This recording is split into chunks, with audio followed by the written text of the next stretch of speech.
How I came to Islam, it's an interesting story actually. I travelled to Turkey with a group of my friends for, a lad's holiday, a typical, Western sort of lad's thing to do. Go overseas for a cheap holiday and, cheap alcohol and stuff like that. But subhanAllah, when I got there, the first thing I heard was the adhan, and it really struck me, subhanAllah. And the bit of the adhan that stuck in my head was Hayya ala al-falah, come to success. So I asked the staff what this was all about. Why is this call going 5 times a day? And they explained to me that it's Islam, Muslims, it's a call for prayer.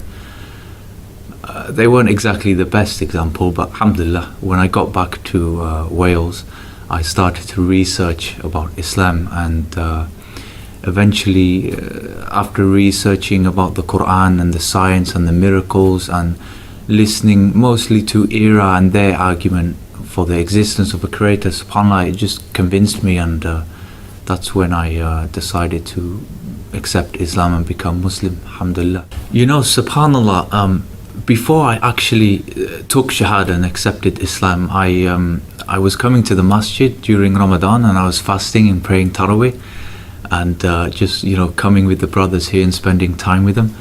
I don't know what it was, but it was just this feeling inside me that was just like, telling me to come to the mosque. SubhanAllah, I don't know what it was. It's, guidance from Allah, alhamdulillah. Soon after I accepted Islam, I actually made a move to Australia just for a change of lifestyle and experience. I learned Quran there, alhamdulillah. I learned how to pray, how to, do everything there, alhamdulillah. So I've just recently come back. And actually, whilst I was in Australia, I was married for a short time. It didn't work out, alhamdulillah, but there's a really amazing lesson I learned from the marriage, and a really amazing story that I'd like to share with you, inshallah. Just before I was married, going to get married, something really, subhanAllah, crazy happened. I lost my job, my car broke down, I lost my phone, just everything was going wrong, subhanAllah. And I think this was definitely a test from Allah subhanahu wa ta'ala. Are you still going to go ahead now and get married? So anyway, I discussed with the family, and we decided that, yeah, we'll still get married, inshallah. And a week after the marriage, subhanAllah, someone gave me a call. You have a job. A brother came up to me and said, here's a car for free, subhanAllah. And another brother gave me his phone. Another brother gave me, $500 just to see me through until I started my job, subhanAllah. So look at this blessing from Allah, subhanAllah. My advice to Welsh people who are watching now, or generally, British people who aren't Muslim, maybe they're atheist or Christian.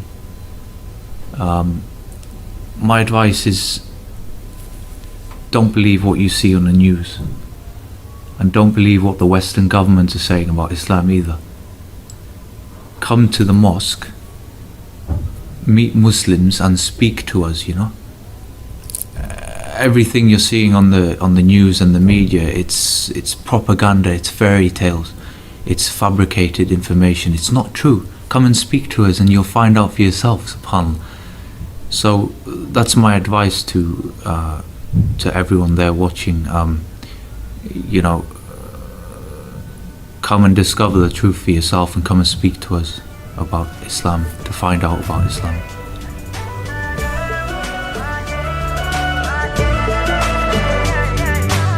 Spread peace on the earth every day.